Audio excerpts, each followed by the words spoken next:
This is a great moment to make a video about rating, what it is, how to set rate settings, what to rate, and the history of rating. Because Twitch just removed hosting and added some rate functions. But first, let me thank our sponsor, Own.tv. With Own.tv, you can get amazing emotes, which you can definitely use by rating others. Usually if people rate, they leave this rate message in the chat with their own emotes, and with the ones from Own.tv, you can have a good impression with the person you rate. You can get packages of pre-made emotes, or you can make them yourself with the emote maker. And you know what the coolest thing is? With code Trui, you get 50% off. Link is down below in the description. So what is rating? When you end your stream, you can send your viewers basically to another streamer. It's kind of like a way of networking, telling somebody you're a streamer as well, but also a way to show your appreciation by sending your viewers somewhere else. And it's kind of like TV when your program stops, you kind of want to go to the next one. So it has three functions, I would say. I wanted to dive a little bit in the history of rating, because rating basically came to be because of hosting. Hosting was this kind of thing where you showed somebody else's stream on your profile while you're not live, giving them the chance to be seen by other people that visit your profile. However, Twitch just removed that feature and is not there anymore. If you want to know more about what hosting was and how that was different than rating, I have a video about hosting versus rating, which is older now, but at least you can know the history about it. I'll see you there if you want to know more about that. So who should you rate? People that you like. Like, that's the answer, people that you like. If you don't like a stream, don't go rating them, because it is basically a waste of a rate. You can have multiple reasons why you would rate somebody. To network, because they don't know that you're a streamer yet, and you let them know that you're a streamer. Show appreciation to somebody else that's also playing the same kind of game as you are. Help a streamer that's trying to get Twitch affiliate by giving them a couple more views. Or just because you were curious about that stream yourself. There's plenty of reasons to rate.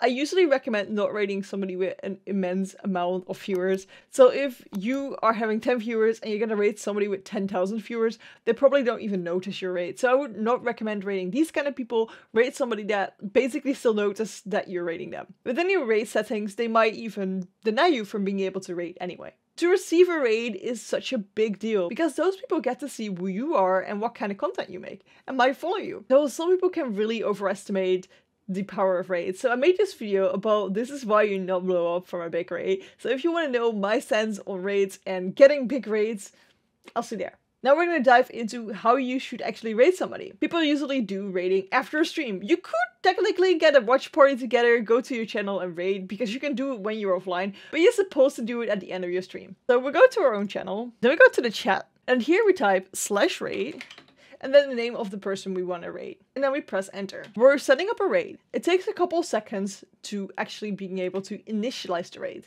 So we gotta wait for that. But then, here it says rate now. We can see that 2 people are in my chat right now. We're gonna go rate myself, because this is my other channel. This is my Dutch channel.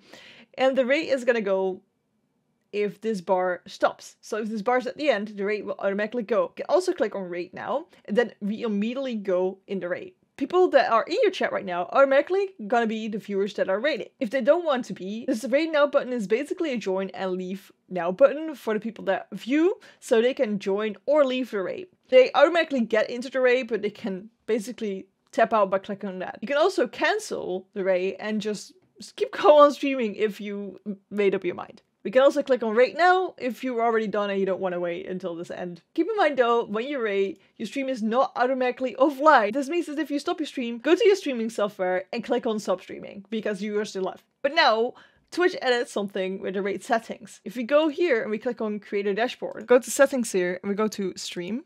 Scroll down, we see rates. These are the rate settings. Now we can actually say we don't want rates from only one person, or we only want rates from people we follow ourselves or our subscribers in the channel. Here we say allow rates from channels that meet the following requirements. Minimum of viewers. So these are the minimum people that need to be on a rate. If you don't want 1 viewer rates, you can make this higher. Maximum amount. It is no maximum for me, but if you get really nervous from people that are coming in with more than 100 people, you can set this on 100, and then nobody that has 100 or more people will come in to rate you.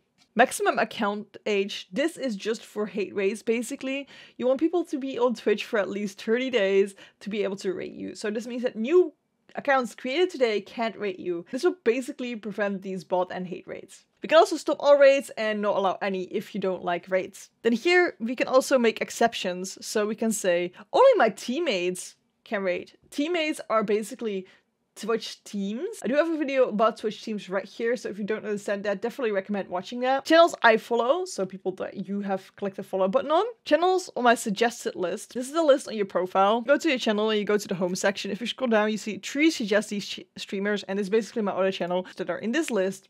Can rate me. If you want to set those up, you can always click on suggest channel list here. My subscribers, people that have paid a subscription on your channel, any affiliated channels. So anybody that is a Twitch affiliate, not per se affiliated with you, but just a Twitch affiliate. And here, any partner channel, so a Twitch partner channel. Somebody that has a tick behind their name. And you're wondering, well, it's nice to be able to deny any raids and set some settings up, but how do I get people to rate me? Well, I would say networking with other streamers is the thing that gets people to rate you. How do you do that? Well, I've been talking too much in this video already, so I want to send you to this video about networking where I explain it all. I promise you. See you there.